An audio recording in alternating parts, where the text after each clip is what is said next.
کا، تو ان سے کیوں نہیں مدد مانگی؟ یہ سوالات آپ کے سامنے رکھ رہا ہوں۔ پھر یہ کہ جس طریقے سے کہ غوث اعظم کو پکارا جاتا ہے، کیا محمد کو پکارا جاتا ہے؟ کیا نسبت ہے؟ حضرت علی تو پھر بھی صحابی ہے، خلیفہ چہارم ہے، حضور کے چچا داد بھائی ہے، داماد ہے، غوث اعظم تو بہرحال وہ نسبت تو نہیں ہے۔ دیکھیے میں اس کا تعلق جوڑتا ہوں ختم نبوت سے۔ جس طرح اللہ نے خصوصی حفاظت فرمائی ہے قرآن کی، اسی طرح خصوصی حفاظت فرمائی ہے محمد رسول اللہ۔ یہ اسپیشل پروٹیکشن ہے، ورنہ نہیں ہو سکتی تھی۔ یہ خصوصی تحفظ ہے اللہ۔ یہاں بگاڑ پیدا ہو جائے تو صحیح کون کرے گا؟ حضرت مسیح کی اصل حقیقت تو حضور نے آگے بتا دی۔ ذالک عیسی ابن مریم قول الحق الذی فیہ یمترون ما کان للہ ان یتخذ ولدا سبحانہ۔ یہ حضور نے آ کر حضرت مسیح کی حقیقت بیان کر دی کہ نہیں؟ سورہ مریم کی یہ آیات سنی تھی نجاشی رحمت اللہ علیہ نے جب حضرت جعفر ابن ابی طالب کی زبان سے، تو کیا کہا تھا تنکا اٹھا کر؟ خدا کی قسم جو ان آیات میں مسیح کا مقام بیان ہوا ہے، مسیح اس سے تنکا بھر بھی زیادہ نہیں۔ لیکن اگر محمد الرسول اللہ کو خدا کا بیٹا بنا دیا گیا ہوتا یا خدا بنا دیا گیا ہوتا تو کون آتا اس کی اصلاح کا؟ جیسے قرآن مجید کا تحفظ ہے ایسے ہی محمد الرسول اللہ کا تحفظ۔ تو تحفظ ہوا کیسے ہے؟ جتنا قرآن مجید نے ایمفیسائز کیا حضور کی بشریت کو، قل انما انا بشر مثلکم، اے نبی ان کو بتاتے رہیے، بار بار بتائیے کہ مجھے کچھ اور نہ بنا لینا، میں بھی بشر ہوں، انسان ہوں۔ ہاں مجھ پر وحی ہوتی ہے، تم پر نہیں ہوتی، یہ فرق ہے۔ میں رسول ہوں، تم نہیں ہو۔ یہ بات میں ذرا اور مسئلہ میں واضح کروں گا، ابھی صرف یہ نوٹ کیجئے کہ یہ تحفظ جو ہے، جیسے قرآن کو تحفظ دیا لیکن اس کے لیے ذرائع بھی ہے نا۔ یہ حفظ قرآن کا سلسلہ جو ہے یہ اس کا ذریعہ بنا، یہ رمضان میں تراویح جو ہے اس کا ذریعہ بنی۔ ہمارے ملکوں کے اندر تو حفاظ کو مسجدیں نہیں ملتی، تلاش کرتے پھرتے، اور ایک جیسا کہ اینول جشن ہوتا ہے قرآن مجید کا، ہر حافظ اپنا حفظ تازہ کر رہا ہے، حفاظ لگے ہوئے ایک دوسرے کے ساتھ تازہ کرنے میں۔ یہ ذریعہ ہے اللہ تعالیٰ نے کہ جس کے ذریعے سے قرآن کو محفوظ کیا۔ تو حضور کو جو حفاظت دی اس کا ایک طریقہ کیا ہوا؟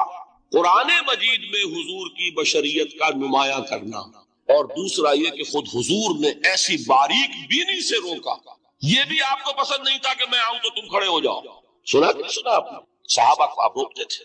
ایک صحابی کی زبان سے نکل گیا ما شاء اللہ و ما شئت، جو اللہ چاہے اور جو آپ چاہیں، فوراً ٹوک دیا اجعلتنی للہ ندا، کیا تم نے مجھے خدا کا مد مقابل بنا دیا؟ مشیت صرف اس کی۔ یہ روک ٹوک یہ وہ چیزیں ہیں کہ جس کی بنا پر اللہ نے تحفظ عطا۔ یہ جو آپ نے فرمایا میری قبر کو اسی جلسے اور جشن کا مرکز نہ بنا لے، فرمایا کہ نہیں فرمایا؟ اللہ تعالیٰ لعنت فرمائے بنی اسرائیل پر کہ انہوں نے اپنے نبیوں کی قبروں کو وہ میلہ گاہ بنا۔ یہ ساری وہ ہے، یہ تحفظات ہے، یہ بچاؤ ہے، یہ امت کو متنبہ کیا جا رہا ہے کہ محبت اور عقیدت کا غلو جیسے پہلے ہوا، یا اہل الکتاب لا تغلو فی دینکم، اے کتاب والو اپنے دین میں غلو سے کام لو۔ یہ غلو محبت، غلو عقیدت ہے جس کی بنا پر وہ خدا کے بیٹے بنا دیے گئے۔ اور اگر وہ ہوتا یہاں اللہ کا نہ معلوم اللہ کے برابر کس طریقے سے حضور کو بنا دیا جاتا، لیکن قرآن نے خود حضور نے اس کی پیش قدمی کی، جس کا ظہور ہم دیکھ رہے ہیں کہ اللہ کے فضل و کرم سے یہ امت تا حال بحیثیت مجموعی محفوظ ہے۔ البتہ دیکھیے شاعروں کی باتیں اور ہوتی ہیں، اور عوام کی اور واعظوں کی اور نعت گوؤں کی باتیں جو ہے وہ اور ہے۔ میں جس چیز کی نفی کر رہا ہوں وہ علماء کی بات ہے۔ شاعروں کا تو قرآن مجید کے اندر خود ہی بھاڑا پھوڑ دیا اللہ نے، والشعراء يتبعهم الغاوون الم تر انهم في كل واد يهيمون انهم يقولون ما لا يفعلون۔ مبالغہ نہ کریں تو شعر میں رنگ ہی پیدا نہیں ہوتا، پھر شعر کائے کو کہنا ہے نثر کہو بھائی۔ مبالغے سے اس میں ایک تاثیر، وہ مبالغے ہمارے شاعروں نے ہمارے نعت گاؤں نے کیے ہیں، اور اس میں اللہ تعالیٰ انہیں معاف کرے بالکل اوتار کر الفاظ بھی استعمال کر دیے۔ وہی جو مستوی اشٹھا خدا ہو کر اتر پڑا وہ مدینے میں مصطفیٰ ہو کر۔ بتائیے رام چندر جی کے بارے میں جو عقیدہ ہے، اب کیا فرق رہ گیا؟ بال برابر فرق ہے یا کوئی؟ اور نقطے پیدا کرتے ہیں۔ مدینے کی مسجد میں منبر کے اوپر بغیر عین کا ایک عرب ہم نے دیکھا، کیا سمجھ میں آیا؟ عرب میں سے عین نکالا، کیا بنا؟ یہ نقطہ آفرینی ہے۔ اسی طریقے سے ہماری شاعری میں کچھ ہماؤست کا رنگ بھی پیدا ہو گئے۔ خود کوزاؤ، خود کوزا کرو، خود گلے کوزا، خود رندے صبو کش، خود برسر کوزہ خریدار میں آمد بشکست و رواں شد، وہ خود ہی کوزہ ہے، خود ہی مٹی ہے جس سے کوزہ بنا ہے، خود ہی کوزے کا بنانے والا ہے. سمجھ رہے ہیں؟ الفاظ تو بڑے پیارے ہیں، بڑے مزیدار ہیں، آدمی ایک دفعہ وجد میں آ جاتا ہے، لیکن ہے کیا وہی ہے نا کہ وہی جو برف تھا پگھل کر پانی بن گئے. خود کوزہ خود کوزہ کرو، خود گلے کوزہ، خود رندے سبو کش، خود ہی اس کوزے میں شراب ڈال کے پیتا بھی ہے، خود ہی مٹی ہے، خود ہی وہ بنانے والا ہے، خود ہی کوزہ ہے، خود ہی اس میں شراب ڈال کے پیتا بھی ہے، اور خود ہی اس کوزے کو توڑ کر اپنا راستہ بھی لیتا ہے. اب آپ اس پر سر دنیے اور جو چاہے کریں، لیکن یہ کہ اس کا ڈانڈے مل گئے کہ نہیں اسی اماؤس سے. لیکن یہ کسی مفتی کی بات ہے کیا، یا کسی ائمہ دین میں سے کسی کا قول ہے؟ بھائی شاعروں کی باتیں سن لیا کریں، اللہ اللہ خیر سے. ان چیزوں کا بہت زیادہ سختی کے ساتھ نوٹس بھی لینے کا کوئی فائدہ نہیں ہوتا. بات وہ ہونی چاہیے کہ جو علماء کہہ رہے ہیں مستند عقائد جو ان کی کتابوں میں درج ہے ان سے بات. تو یہ چیزیں، یہ گمراہیاں آئی ہیں، لیکن الحمدللہ ثم الحمدللہ کہ یہ عوام میں ہے، جہلاء میں ہے، شعراء میں، نعت گوؤں میں ہے. یہ کسی بھی مستند دینی فرقے کے مستند علماء میں ہم کہاں موجود. البتہ ایک مسئلہ جو ہے نور اور بشر کا، وہ ذرا تھوڑا سا میں حل کر دوں. آج آپ سمجھتے ہوں گے لا ینحل ہے. میں نے جس طرح کہا تھا کہ امام بخاری کا قول بھی 100% درست اور امام ابو حنیفہ کا بھی 100% درست ثابت کیا کہ نہیں، اسی طرح میں کہتا ہوں جو حضور کو بشر کہتے ہیں وہ بھی 100% درست، جو حضور کو نور کہتے ہیں وہ بھی 100% درست. مطلب کیا ہے؟ دیکھیے، ہر انسان کے وجود کے دو حصے میں نے پہلے دن شاید کچھ بیان کیا تھا. ایک خاکی وجود، اور اینیمل بینگ جو حیوان ہے ہمارا، ایک وہ روح ربانی جو اس میں پھونکی گئی. آدم میں جب وہ روح پھونکی گئی تب وہ مسجود ملائک بنے. فَإِذَا سَوَّيْتُهُ وَنَفَخْتُ فِيهِ مِن رُوحِي فَقَعُوا لَهُ سَاجِدِينَ. دو جگہ آیت ہے قرآن مجید میں، ایک شوشے کے فرق کے بغیر، سورہ حجر اور سورہ صاد. جب میں اس کو پوری طرح تیار کر لوں اور اس میں اپنی روح میں سے پھونک دوں تو گر پڑنا اس کے سامنے سجدے. ہمارا جو خاکی وجود ہے وہ ظلمانی ہے، اور جو ہمارا روحانی وجود ہے وہ نورانی ہے. اس کی نسبت کس سے ہے؟ اللہ سے. بات سمجھ میں آئی؟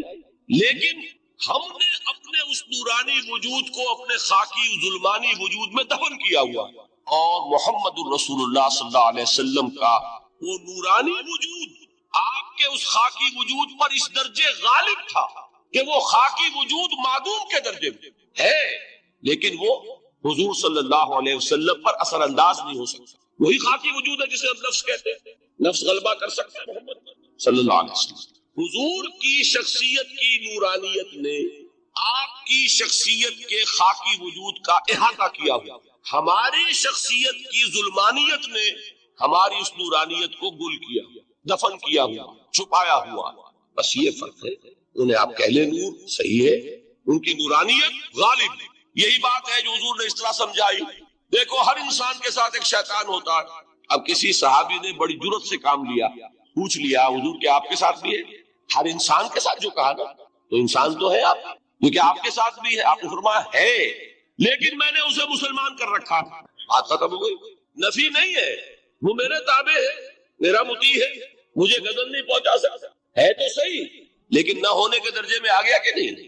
یہ ہے فرق سارا. اور میں یہاں پہ کوٹ کرنا چاہتا ہوں ایک بہت بڑے بریلوی مکتب فکر کے عالم دین صاحب زادہ، نام میرے ذہن سے ایک دم اتر گیا، فیض الحسن. اللہ تعالیٰ ان کی خطاؤں سے درگزر فرمائے، ان کی مغفرت فرمائے. آپ نے سنا ہوگا نام. انہوں نے ایک روز تقریر کی جو میں نے سنی، اور تقریر کہاں کی؟ ساہیوال میں. وہاں کا ایک بہت مشہور چوک ہے، مہاجرین، مسجد مہاجرین کہلاتی ہے، وہاں تقریر کی. میں نے سنی. ان کے الفاظ یہ تھے کہ کیا آپ لوگ ہمیں جاہل سمجھتے ہیں؟ کیا ہمیں عربی نہیں آتی؟ کیا ہم نے قرآن نہیں پڑھا جس میں بار بار یہ لکھا ہوا ہے کہ حضور بشر؟ حضور بشر ہیں، لیکن اصل میں ہم حضور کی بشریت کو نمایاں کرنے کو سوء ادب سمجھتے ہیں. بات سمجھیے آپ، اس طرح پیاری بات ہے. انہوں نے کہا کہ آپ کے باپ کا نام کیا ہے؟ عبد الرحمان. آپ عبد الرحمان کہہ کے پکارتے ہو انہیں؟ ابا جان. ابھی آپ نے وہ آیات سنی، حضرت ابراہیم نے اپنے مشرک باپ کو یا ابت ہے، یا ابت ہے، بڑا پیارا ترجمہ کیا. ابا جان، ابا جان. کیا نام لیں گے؟ آپ کے باپ کا نام ہے، نام نہیں لیتے آپ. کیوں؟ ادب کی وجہ سے. اسی وجہ سے ہم در حقیقت حضور کی بشریت کو نمایاں کرنے کو سوء ادب سمجھتے ہیں، ورنہ کوئی ہم جاہل ہیں، ہمیں عربی نہیں آتی، ہم نے قرآن نہیں پڑھا، ہم جانتے ہیں کہ وہ بشر۔ بات سمجھ میں آئی؟ کتنی آسانی سے مسئلہ حل ہے، بشرطے کہ نیت حل کرنے کی ہوئی۔ آخر آمنہ کے بیٹے ہیں، عبداللہ کے بیٹے ہیں، عبد المطلب کے پوتے ہیں، بچپن آپ پر گزرا ہے، لڑکپن آپ پر گزرا ہے، نوجوانی آپ پر آئی ہے، جوانی آپ پر آئی ہے، شادی آپ نے کی ہے، اولاد آپ کی ہے۔ کون بے وقوف احمق ہوگا کہ جو آپ کی بشریت کا انکار کرے؟ لیکن یہ کہ جس طریقے سے اس کو بیان کیا جاتا ہے وہ ایک مسئلہ بن گیا اختلافی، وہ رد و قضا اور کھینچ تان، اور اس میں بھی سمجھ لیجئے مثلکم پر جو ایمفیسس بعض حضرات دے دیتے ہیں اپنے توحیدی، جو ان کے اندر ایک مزاج ہے، اللہ تعالیٰ ان کے مزاج کو اور پختہ کرے، لیکن اس میں بھی مبالغہ کیا جاتا ہے۔ ایک حدیث مجھ سے سنیے جس میں حضور نے مثل کا انکار کیا۔ مثلکم کا مطلب اگر کسی نے یہ سمجھا کہ بالکل ہم جیسے ہیں تو بہت بڑی مغالطہ۔ حضور صوم وصال سے منع فرماتے تھے، خود رکھتے تھے۔ صوم وصال کیا ہے؟ آج روزہ رکھا، شام کو افطار نہیں کیا، وہی روزہ رات بھر چل رہا ہے، اگلے دن بھی چل رہا ہے، شام تک تو جا کے پھر کھولا تو 2 دن کا صوم وصال ہو گیا، اگلے دن بھی نہیں کھولا، چلا تو 72 گھنٹے کا صوم وصال ہو گیا۔ یہ کیا ہے؟ صوم وصال۔ خود رکھتے تھے اور صحابہ کو روکا۔ صحابہ میں سے کسی نے ہمت کر لی، حضور آپ خود رکھتے ہمیں روکتے، فرماتے ہیں ایکم مثلی، تم میں سے کون مجھ جیسا ہے؟ ابھی تو عند ربی، میں تو اپنے رب کے پاس رات گزارتا ہوں، وہ یطعمنی ویسقین، وہ مجھے کھلاتا ہے پلاتا ہے۔ بتائیے کون ہے جو اس کا دعویٰ کرے گا؟ حضور کے خصائص ہیں، اس ساتھ نوٹس بھی لینے کا کوئی فائدہ نہیں ہوتا۔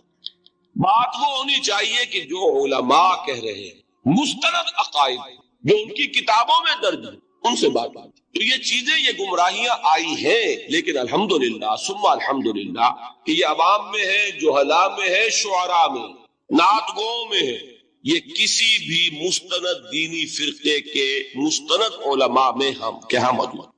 البتہ ایک مسئلہ جو ہے نور اور بشر کا، وہ ذرا تھوڑا سا میں حل کر دوں آج۔ آپ سمجھتے ہوں گے لا ینحل ہے، میں نے جس طرح کہا تھا کہ امام بخاری کا قول بھی 100% درست اور امام ابو حنیفہ کا بھی 100% درست ثابت کیا کہ نہیں، اسی طرح میں کہتا ہوں جو حضور کو بشر کہتے ہیں وہ بھی 100% درست، جو حضور کو نور کہتے ہیں وہ بھی 100% درست۔ مطلب کیا ہے؟ دیکھیے، ہر انسان کے وجود کے 2 حصے میں نے پہلے دن شاید کچھ بیان کیا تھا۔ ایک خاکی وجود، اور اینیمل بینگ جو حیوان ہے ہمارا، ایک وہ روح ربانی جو اس میں پھونکی گئی۔ آدم میں جب وہ روح پھونکی گئی تب وہ مسجود ملائک بنے۔ فَإِذَا سَوَّيْتُهُ وَنَفَخْتُ فِيهِ مِن رُوحِي فَقَعُوا لَهُ سَاجِدِينَ۔ 2 جگہ آئے تھے قرآن مجید میں، ایک شوشے کے فرق کے بغیر، سورہ حجر اور سورہ صاد۔ جب میں اس کو پوری طرح تیار کر لوں اور اس میں اپنی روح میں سے پھونک دوں تو گر پڑنا اس کے سامنے سجدے میں۔ ہمارا جو خاکی وجود ہے وہ ظلمانی ہے، اور جو ہمارا روحانی وجود ہے وہ نورانی ہے۔ اس کی نسبت کس سے ہے؟ اللہ سے۔ بات سمجھ میں آئی؟ لیکن ہم نے اپنے اس نورانی وجود کو اپنے خاکی ظلمانی وجود میں دفن کیا ہوا، اور محمد الرسول اللہ صلی اللہ علیہ وسلم کا وہ نورانی وجود آپ کے اس خاکی وجود پر اس درجے غالب تھا کہ وہ خاکی وجود معدوم کے درجے میں ہے، لیکن وہ حضور صلی اللہ علیہ وسلم پر اثر انداز نہیں ہو سکتا۔ وہی خاکی وجود ہے جسے ہم نفس کہتے ہیں، نفس غلبہ کر سکتا ہے محمد صلی اللہ علیہ وسلم۔ حضور کی شخصیت کی نورانیت نے آپ کی شخصیت کے خاکی وجود کا احاطہ کیا ہوا، ہماری شخصیت کی ظلمانیت نے ہماری اس نورانیت کو گل کیا ہوا، دفن کیا ہوا، چھپایا ہوا۔ بس یہ فرق ہے۔ انہیں آپ کہہ لیں نور، صحیح ہے، ان کی نورانیت غالب ہے۔ یہی بات ہے جو حضور نے اس طرح سمجھائی۔ دیکھو، ہر انسان کے ساتھ ایک شیطان ہوتا ہے۔ اب کسی صحابی نے بڑی جرت سے کام لیا، پوچھ لیا حضور کہ آپ کے ساتھ بھی ہے؟ ہر انسان کے ساتھ جو کہا نا، تو انسان تو ہے آپ، کیونکہ آپ کے ساتھ بھی ہے۔ آپ نے فرمایا ہے، لیکن میں نے اسے مسلمان کر رکھا۔ بات ختم ہو گئی۔ نفی نہیں ہے، وہ میرے تابع ہے، میرا مطیع ہے، مجھے غضب نہیں پہنچا سکتا ہے تو صحیح، لیکن نہ ہونے کے درجے میں آ گیا کہ نہیں۔ یہ ہے فرق سارا۔ اور میں یہاں پہ کوٹ کرنا چاہتا ہوں ایک بہت بڑے بریلوی مکتب فکر کے عالم دین، صاحبزادہ، نام میرے ذہن سے ایک دم اتر گیا، فیض الحسن، اللہ تعالیٰ ان کی خطاؤں سے درگزر فرمائے، ان کی مغفرت فرمائے۔ آپ نے سنا ہوگا نا نام۔ انہوں نے ایک روز تقریر کی جو میں نے سنی، اور تقریر کہاں کی؟ ساہیوال میں، وہاں کا ایک بہت مشہور چوک ہے مہاجرین، مسجد مہاجرین کہلاتی ہے، وہاں تقریر تھی، میں نے سنی۔ ان کے الفاظ یہ تھے کہ کیا آپ لوگ ہمیں جاہل سمجھتے ہیں؟ کیا ہمیں عربی نہیں آتی؟ کیا ہم نے قرآن نہیں پڑھا جس میں بار بار یہ لکھا ہوا ہے کہ حضور بشر ہیں؟ حضور بشر ہیں، لیکن اصل میں ہم حضور کی بشریت کو نمایاں کرنے کو سوء ادب سمجھتے ہیں۔ بات سمجھیے آپ نے، اس قدر پیاری بات ہے۔ انہوں نے کہا کہ آپ کے باپ کا نام کیا ہے؟ عبد الرحمان۔ آپ عبد الرحمان کہہ کے پکارتے ہو انہیں؟ ابا جان، ابھی آپ نے وہ آیات سنی، حضرت ابراہیم نے اپنے مشرک باپ کو یا ابت ہے یا ابت ہے، بڑا پیارا ترجمہ کیا، ابا جان ابا جان، کیا نام لیں گے؟ آپ کے باپ کا نام ہے، نام نہیں لیتے آپ، کیوں؟ ادب کی وجہ سے۔ اسی وجہ سے ہم در حقیقت حضور کی بشریت کو نمایاں کرنے کو سوء ادب سمجھتے ہیں، ورنہ کوئی ہم جاہل ہیں، ہمیں عربی نہیں آتی، ہم نے قرآن نہیں پڑھا، ہم جانتے ہیں کہ وہ بشر۔ بات سمجھ میں آئی؟ کتنی آسانی سے مسئلہ حل ہے، بشرطے کہ نیت حل کرنے کی ہو۔ آخر آمنہ کے بیٹے ہیں، عبداللہ کے بیٹے ہیں، عبد المطلب کے پوتے ہیں، بچپن آپ پر گزرا ہے، لڑکپن آپ پر گزرا ہے، نوجوانی آپ پر آئی ہے، جوانی آپ پر آئی ہے، شادی آپ نے کی ہے، اولاد آپ کی ہے۔ کون بے وقوف احمق ہوگا کہ جو آپ کی بشریت کا انکار کرے؟ لیکن یہ کہ جس طریقے سے اس کو بیان کیا جاتا ہے وہ ایک مسئلہ بن گیا اختلافی، وہ رد و قضا اور کھینچ تان، اور اس میں بھی سمجھ لیجئے مثلکم پر جو ایمفیسس بعض حضرات دے دیتے ہیں اپنے توحیدی، جو ان کے اندر ایک مزاج ہے، اللہ تعالیٰ ان کے مزاج کو اور پختہ کرے، لیکن اس میں بھی مبالغہ کیا جاتا ہے۔ ایک حدیث مجھ سے سنیے جس میں حضور نے مثل کا انکار کیا۔ مثلکم کا مطلب اگر کسی نے یہ سمجھا کہ بالکل ہم جیسے ہیں تو بہت بڑی مغالطہ۔ حضور صوم وصال سے منع فرماتے تھے، خود رکھتے تھے۔ صوم وصال کیا ہے؟ آج روزہ رکھا، شام کو افطار نہیں کیا، وہی روزہ رات بھر چل رہا ہے، اگلے دن بھی چل رہا ہے، شام تک تو جا کے پھر کھولا تو 2 دن کا صوم وصال ہو گیا، اگلے دن بھی نہیں کھولا، چلا تو 72 گھنٹے کا صوم وصال ہو گیا۔ یہ کیا ہے؟ صوم وصال۔ خود رکھتے تھے اور صحابہ کو روکا، صحابہ میں سے کسی نے ہمت کر لی، حضور آپ خود رکھتے ہمیں روکتے، فرماتے ہیں ایکم مثلی، تم میں سے کون مجھ جیسا ہے؟ ابھی تو عند ربی، میں تو اپنے رب کے پاس رات گزارتا ہوں، وہ یطعمنی ویسقین، وہ مجھے کھلاتا ہے پلاتا ہے۔ بتائیے کون ہے جو اس کا دعویٰ کرے گا؟ حضور کے خصائص ہیں۔ حضور خود فرماتے ہیں تم صرف سامنے سے دیکھتے ہو، میں پیچھے سے بھی دیکھتا ہوں۔ کہاں ہوا وہ مثلیت؟ اگر آپ نے بالکل اپنے جیسا سمجھ لیا تو بڑے مغالطے میں ہیں۔ نبی کا مقام ہے، نبی کا رتبہ ہے، نبی کے خصائص ہیں۔ آپ سو گئے تو آپ کی نیند، آپ کی وضو ٹوٹ گئی اور نبی سو گیا تو کہاں گئی مثلیت؟ مثل اس معنی میں کہ بشر ہیں، نسل آدم سے ہے، اس میں کوئی شک نہیں، اس معنی میں مثل ٹھیک ہے، قل انما انا بشر مثلکم، لیکن ہر اعتبار سے تو سب سے بڑا فرق یہی ہے کہ وہی آ رہی ہے، معراج پہ تشریف لے گئے ہیں، اس دنیا میں بیٹھے ہوئے بھی جنت کا مشاہدہ فرما لیتے ہیں، کرا دیا جاتا ہے، دوزخ کا مشاہدہ کرایا جاتا ہے، فرشتے کو دیکھ رہے ہیں، یہ چیزیں ہیں۔ اور پھر خصائص جیسا کہ میں نے عرض کیا کہ آپ پیچھے سے بھی دیکھتے ہیں، آپ کا معاملہ یہ ہے کہ آپ اگر سو جائیں تو آپ کا وضو نہیں ختم ہوگا۔ یہ ساری چیزیں جو ہے ان سب کو بیلنس کیجئے تو معلوم ہوگا کہ آپ بشر بھی ہیں 100% درست، لیکن آپ کی وہ نورانیت، آپ سراج منیر، ہدایت کا روشن چراغ، آپ کی جو روح انور ہے وہ آپ کے اس جسدی وجود پر اس طریقے سے حاوی ہے کہ گویا کہ اس نے اس کی ظلمانیت کو ختم کر کے رکھے۔ اس معنی میں کوئی کہے نور مجسم تو مجھے کوئی اعتراض نہیں۔ یہ ہے ان چیزوں کو جمع کرنے کی شکل، خام خواہ کی کھینچ تان کے سوا کچھ نہیں۔ بہرحال یہ پہلا حصہ ختم ہوا، شرک فی الذات۔ اب آئیے شرک فی الصفات۔ میں نے عرض کیا تھا کہ یہ ایک بڑا علمی مسئلہ ہے اور اس میں ٹھوکر لگ جاتا ہے۔ وجہ کیا ہے اس کو سمجھ لے۔ بنیادی بات، ہماری زبان جو ہے وہ بہت محدود ہے، ہماری ہی زبان ہے جسے اللہ نے ذریعہ بنایا اپنی ہدایت کا، ورنہ ہمارے پلے نہ پڑتی بات، ظاہر ہے نا۔ لیکن ہماری زبان کی محدودیت ہے، اس محدودیت کا ایک مظہر یہ ہے کہ ہم جو الفاظ اللہ کے لیے بطور صفت استعمال کرتے ہیں وہی الفاظ مخلوقات کے لیے بھی کر لیتے ہیں۔ اللہ موجود، ہم بھی موجود، اللہ زندہ، ہم بھی زندہ، اللہ علیم، تو انسان علیم بھی علیم نہیں، علامہ بھی ہے کہ نہیں؟ یہ تو بڑا مبالغے کا لفظ ہے، انسان علامہ ہے۔ اللہ دیکھتا ہے، بصیر ہے، ہم بھی بصیر ہیں۔ اللہ سنتا ہے، سمیع ہے، ہم بھی سنتے ہیں۔ اللہ کو قدرت حاصل ہے، کچھ ہمیں بھی حاصل ہے۔ ایک مکہ مارا تھا حضرت موسیٰ نے، جان نکال دی تھی کہ نہیں؟ ہے نا کچھ نہ کچھ اللہ چاہتا ہے، ہم بھی چاہتے ہیں، اسی دیکھیے چاہت میں وہ ہو گیا تھا جس پر روک دیا حضور نے، ماشاء اللہ وما شئت اجعلتنی للہ ندا، کیا تم نے مجھے اللہ کا مد مقابل بنا دیا؟ دھوکہ ان الفاظ کے اشتراک کی وجہ سے لگ جاتا، بات سمجھ میں آئی؟ اب اس میں فارمولہ میں نے عرض کیا تھا کہ ایک نوٹ کر لیں تو مسئلے سارے حل ہو جائیں۔ جب ہم کوئی لفظ بطور صفت اللہ کے لیے بولتے ہیں اور اسی لفظ کو مخلوق میں سے کسی کے لیے بولتے ہیں، مخلوق میں سب آ گئے، جمادات، حیوانات، انسان، اولیاء اللہ، فرشتے، انبیاء، رسول، سب مخلوق تو ہیں، تو کل مخلوقات۔ جب ہم ایک لفظ بطور صفت استعمال کریں گے اللہ کے لیے اور اسی لفظ کو استعمال کریں گے بندوں کے لیے، تو ان میں 3 فرق ہیں جو ذہن میں رہنے چاہیے، گن کر یاد کیجئے۔ اللہ کی ذات قدیم ہے، ہمیشہ سے ہے، اسی طرح اس کی صفت بھی قدیم ہے، ہمیشہ سے ہے۔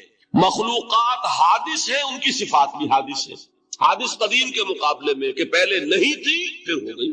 ایک فرق، اللہ کی ذات از خود ہے، کسی اور نے تو اس کو وجود نہیں بخشا تھا، اللہ کا وجود از خود ہے، ذاتی ہے۔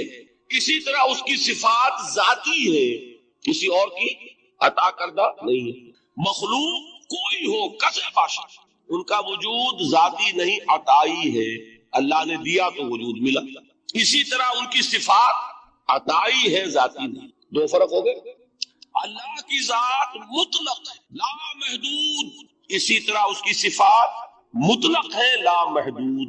مخلوق کی ذات محدود کسے باشد، صفت بھی محدود۔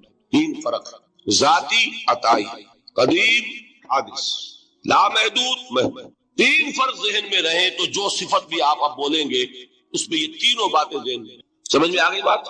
اب اس کا اطلاق کیجئے تو یہ علم غیب کا مسئلہ حل ہو جائے گا۔ یہ بھی لا ینحل سمجھا جاتا ہے، علم کسی کا بھی ہو، انسان، فرشتہ، اولیاء، انبیاء، رسول، حضور صلی اللہ علیہ وسلم، کسی کا حادث ہے، قدیم نہیں ہے، عطائی ہے، ذاتی نہیں ہے، محدود ہے، لا محدود نہیں ہے۔ 3 باتیں مان لے، شرک نہیں ہوگا۔ ان میں سے ایک کو ساقط کر دیں، شرک ہو جائے۔ آئی بات سمجھ؟ اللہ کی قدرت ذاتی ہے، عطا کردہ نہیں۔ مخلوق میں جس کو قدرت حاصل ہے وہ عطائی ہے، ذاتی نہیں۔ اللہ کی قدرت لا محدود، یفعل ما یشاء فعال لما یرید علی کل شیء قدیر۔ ہم مخلوق کوئی بھی ہو، اس کی قدرت محدود۔ اللہ کی قدرت جب سے وہ ہے ہمیشہ سے ہے، ہمیشہ سے قدرت بھی ہے، اور مخلوق میں سے قدرت یہ حادث ہے۔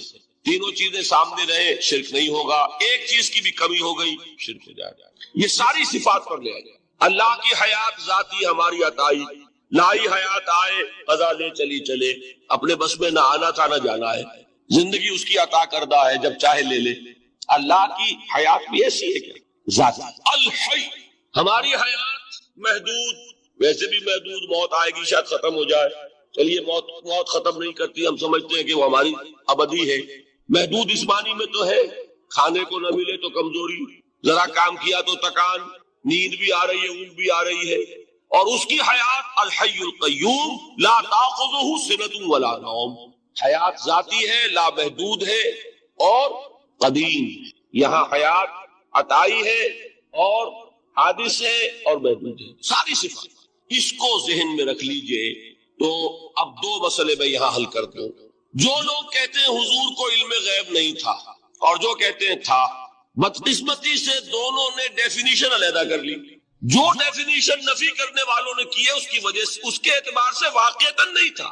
انہوں نے ڈیفینیشن یہ کی ہے، تعریف یہ کی ہے، وہ علم جو خود حاصل ہو جائے، اللہ کا عطا کردہ علم جو ہے وہ کہتے ہیں وہ غیب نہیں ہے۔ تو وہ بھی مانتے ہیں کہ ہر علم جو حضور کو حاصل ہے وہ اللہ کا عطا کردہ۔ میں صاحب عالم میں یہ سارے مرحلے میں نے طے کیے نا اپنے زمانہ طالب علمی میں۔